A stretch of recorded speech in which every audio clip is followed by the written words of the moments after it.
नमस्कार दोस्तों, मैं हूँ प्रीति और मैं लेकर आ गई हूँ आपके लिए फिर से एक नया मोटिवेशनल वीडियो।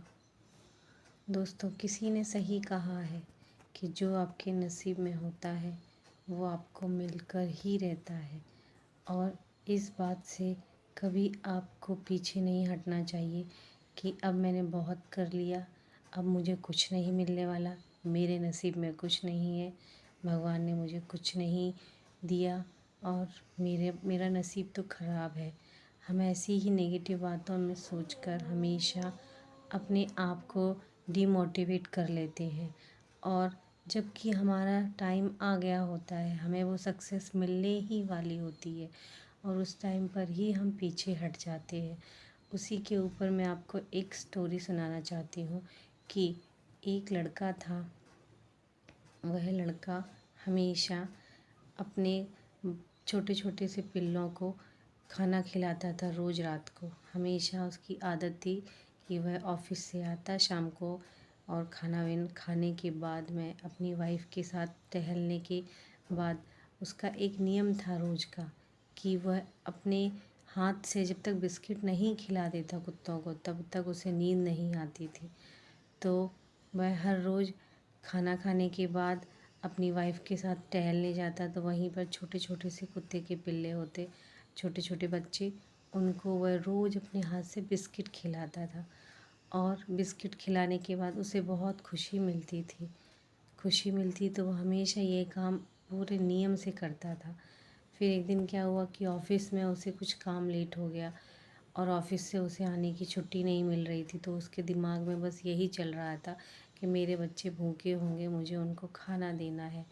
और बस जब भी वो ऑफ़िस से आया, ऑफ़िस से आने के बाद में उसे बहुत लेट हो गया, खाना खाया तो उसने खाने का मन नहीं हुआ। बीवी से बोला मुझे पहले बच्चों को भूखे हैं उन्हें खाना देने दो।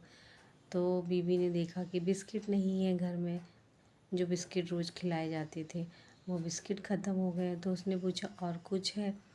तो वाइफ़ ने कहा नहीं वो भी नहीं है, ख़त्म हो गया है। तो 4-5 बिस्किट पड़े थे एक छोटे से डब्बे में। तो वाइफ़ ने कहा ये सारे बिस्किट तो उन सबको कम पड़ जाएंगे, उनका तो किसी का भी पेट नहीं भरेगा, उल्टा वो भूख के मारे गुस्सा और हो जाएंगे। तो फिर क्या हुआ कि बहुत देर हो गई, रात के 10-11 बज गए। तो जितने भी बच्चे थे वो सारे बच्चे अपनी अपनी जगह खाना ढूंढने चले गए और उसका इंतज़ार नहीं किया उन बच्चों ने। बस एक ही छोटा सा पिल्ला था बच्चा कुत्ते का, वो उस जगह बैठा रहा जहाँ रोज़ उसे खाना मिलता था। वह इंतज़ार करता रहा कि मेरे मालिक रोज़ आते हैं, उसे विश्वास था कि आज भी वो आएंगे और मुझे खाना ज़रूर मिलेगा। बस मालिक ने देखा जब वो व्यक्ति सज्जन पुरुष बाहर गए और देखा कि सारे पिल्ले बाहर चले गए खाना खाने के लिए और कोई भी नहीं है, सिर्फ़ और सिर्फ एक पिल्ला यानी एक छोटा सा बच्चा वो ही रह गया, क्योंकि उसे अपने मालिक के ऊपर विश्वास था।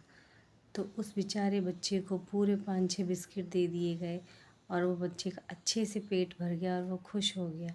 इसका मतलब यही है कि हमें सब्र रखना चाहिए, हमें बिल्कुल भी अपना धैर्य नहीं खोना चाहिए, क्योंकि हम करते रहते हैं कर्म और कर्म करने के बाद हमें फल नहीं मिलता तो हम बिल्कुल बेचैन हो जाते हैं, व्याकुल हो जाते हैं और अपना धैर्य खो देते हैं, अपना पेशेंस खो देते हैं और हम ये कहते हैं कि अब हमें कुछ नहीं मिलने वाला, यहाँ टाइम वेस्ट करने से कुछ नहीं होगा।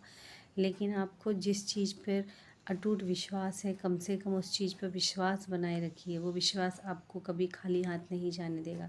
भगवान भी आपकी परीक्षा तभी लेते हैं, वो यह कहते हैं कि जो लास्ट तक रुकेगा उसी को परिणाम मिलेगा, उसी को फल मिलेगा। और जो कहते हैं ना, जो जीता वही सिकंदर। रेस में सभी दौड़ते हैं लेकिन अंत तक जो रेस में जाता है विजय उसी की होती है। इसीलिए कहते हैं सब्र का फल मीठा होता है। हमेशा सब्र करिए, हमेशा धैर्य रखिए और अपने आप पर विश्वास बनाए रखिए, अपने ईश्वर पर विश्वास बनाए रखिए। जो भी काम में आपने हाथ डाला है, जो भी काम आप कर रहे हैं, उस काम के ऊपर श्रद्धा रखिए, विश्वास रखिए कि एक दिन वो ज़रूर पूरा होगा। बस वो पूरा होने पर ही आता है कि आप अपना आत्मविश्वास खो के चले जाते हैं। और यह कहते हैं कि मेरे नसीब में कुछ नहीं है, मेरा कुछ नहीं होने वाला, मैं तो कुछ नहीं कर पाऊँगा। बस इसी चीज़ को आपको बनाए रखना है। जो आपके नसीब में है वो आपको मिलकर ही रहेगा। बस आपको इतना पेशेंस रखना है कि अंत तक टिके रहना है। जैसे आपने देखा वो बच्चे को कैसे अंत में पूरा खाना मिला, उसका पेट भर गया, क्योंकि उसको विश्वास था। और विश्वास हमेशा सही होता है, कभी गलत नहीं होता। ठीक है दोस्तों, बाय। आपको वीडियो पसंद आया हो तो लाइक शेयर सब्सक्राइब ज़रूर करिए, और आप हमेशा मोटिवेट करते रहिए मुझे भी। मैं भी आपके लिए मोटिवेशन वीडियो लेकर आती रहूँगी। थैंक यू दोस्तों।